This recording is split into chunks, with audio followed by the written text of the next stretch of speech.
Ladies, I need your full attention for the next few minutes. If you're over 60 and still doing any of these 7 things with your underwear, doctors warn you could be risking infections, skin damage, and long-term health problems you really don't want to face. Stay tuned, because number 6 is something most women do every single day, quietly harming themselves without realizing it. And before we start, do me a favor. Like this video, subscribe to the channel, and honestly tell me in the comments, how often do you update your underwear drawer? No judgment here, just honest answers. Let's start with something many women overlook. We've been sold silky panties, lacy lingerie, and moisture-wicking activewear all our lives. Sounds fancy, right? But here's the truth doctors keep telling women over 60. Synthetic fabrics are no longer your friend. I remember once buying a whole drawer full of seamless nylon briefs.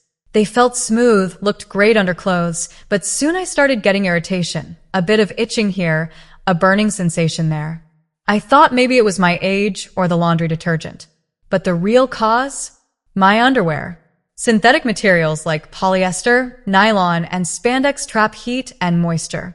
After menopause, when your estrogen levels drop, your skin thins, and the protective bacteria in your intimate areas reduce. That trapped sweat, discharge, and friction can easily cause infections, yeast overgrowth, or dermatitis. That's why I now stick to 100% cotton underwear. It may not be sexy, but comfort and clean health matter far more than looks. You can still save your fancy pairs for special nights, but for everyday use, choose breathable, loose-fitting cotton. Think of it as letting your skin breathe. Now that we've covered the importance of choosing the right fabric, let's move on to something equally important. How often you replace your underwear. Yes, even your favorites. I had a pair of undies I called my Saturday pair. Soft, broken in, fitting my body like no other. They were a lovely faded plum color, probably bought in the early 2000s. But here's what I learned the hard way. Underwear has a shelf life. You wash it, dry it, fold it, wear it over and over, and each cycle wears down the fibers. Even if they look okay, microscopic holes, stretched seams, and worn fabric collect bacteria.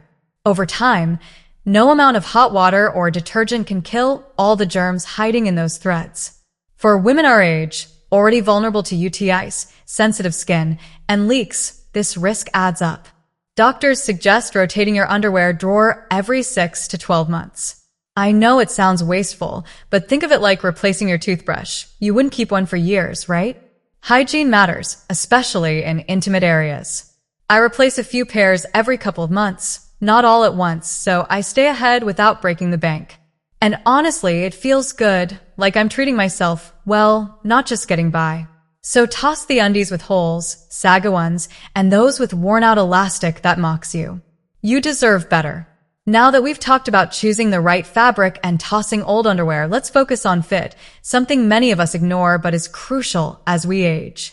Your body isn't the same as it was at 25, and that's perfectly okay. But many women still squeeze into tight underwear as if nothing has changed. We often believe tighter means better support, but that's not true. Tight underwear presses against delicate soft tissues, causing friction, chafing, and sometimes even circulation problems. Some women suffer from a condition called meralgia paresthetica, where tight elastic presses on a nerve in the thigh, causing numbness or pain. I experienced this myself, and it took months to heal, all because I refused to size up. Gaining a few pounds or changing shape is a natural part of aging, not failure. Your underwear should adapt too. Look for high-rise styles with wider waistbands and stretchy cotton that hugs gently without squeezing. You should easily slide a finger under every band. If you can't, it's too tight. Comfort isn't a luxury. It's essential healthcare. Speaking of comfort, here's one thing that surprised me and many women over 60. I wore underwear to bed for years because it felt clean, normal, and secure. But doctors specializing in women's health recommend sleeping without underwear a few nights a week, if not every night. Why? Even the best underwear traps heat and moisture. When you lie still for 6 to 8 hours, that creates a perfect environment for bacteria and yeast to grow, especially if you have light leakage, discharge, or irritation. Sleeping in underwear stops your skin from fully breathing, allowing itching, odor, rashes, and infections to quietly develop. You don't have to sleep completely nude if that's uncomfortable. Loose cotton pajama bottoms work just fine. After trying this for a week, I slept better, my skin felt calmer, and I felt freer in a way I hadn't noticed before. Try it. You might lose irritation you didn't even realize you had. Now that you know why sleeping without underwear some nights is important, let's move on to another factor that often gets overlooked: how you wash your underwear. I used to love the smell of freshly washed clothes. Lavender, ocean breeze, spring breeze, all those lovely scents on detergent bottles. But it took me years to realize these perfumes and chemicals irritate the most sensitive skin we have. I kept feeling itchy and tried everything, changing underwear brands, using panty liners, even visiting my doctor. My doctor finally asked, "What detergent do you use?" It turns out fragrances, dyes, and brighteners in most mainstream laundry products leave residues in clothes. Your underwear gets the worst of it. That residue rubs against your intimate areas all day, especially when mixed with sweat or discharge. For older women with thinning skin and fewer natural oils, this is a recipe for irritation and infections. Fabric softeners are even worse. They leave a waxy coating that traps bacteria. Now I use fragrance-free, hypoallergenic detergent and always run an extra rinse cycle for my underwear. It's a bit more work, but totally worth it. Since switching, I no longer itch or get strange reactions, just clean, calm skin. Sometimes clean smells aren't really clean. They're just chemical perfume. Our bodies deserve better. Speaking of things we think help but might harm us, let's talk about panty liners. Many of us grew up believing panty liners are a hygiene must. They make us feel fresh, secure, and tidy. But wearing them every day can actually cause problems. Panty liners trap heat and moisture, often made with plastic adhesives and synthetic fibers that don't breathe. Unless you change them several times a day, which most don't, they create a damp environment perfect for bacteria and yeast to grow.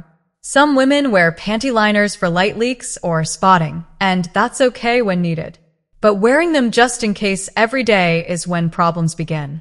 After 60, vaginal tissue thins, becomes more fragile, and is less acidic, so natural defenses weaken. Anything that keeps the area moist and closed off raises risks of infections, rashes, and odor.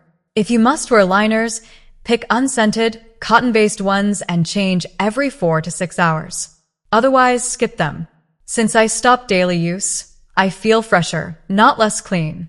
Now that we've discussed panty liners, let's address a sensitive but important topic many women face silently: incontinence and how your underwear plays a role.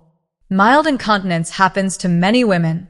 A cough, a laugh, or a sneeze might cause a little leak. It's not the end of the world, but many try to manage it quietly by layering thicker underwear, using panty liners, or doubling up briefs. This is only a short-term fix. Some women keep wearing the same underwear they always have, thinking it doesn't make a difference. But it does. If your underwear is too loose, it won't wick moisture away properly. If it's too tight, it traps moisture and causes friction burns or rashes. If it's not absorbent, even small leaks quickly cause odor and irritation. Doctors recommend specialized incontinence underwear if leaks happen more than once a week. These aren't bulky diapers. Modern designs are soft, sleek, and look like normal briefs. They wick moisture, control odor, and keep your skin dry. I switched after too many embarrassing moments in public. Now I feel confident and clean. Don't suffer in silence. Using regular underwear for leaks risks infections, skin damage, and bladder inflammation. Needing help is not weakness. It's wise self-care. There you have it, ladies. 7 underwear habits to stop for your health, comfort, and dignity. We've cared for others all our lives. Now it's time to care for ourselves. If this helped you, please like, subscribe, and share with a friend or sister who might need it. Also, sign up for my free Savvy Senior newsletter full of tips and stories to make aging smarter and happier. The link is below. Until next time, stay smart, beautiful, and healthy.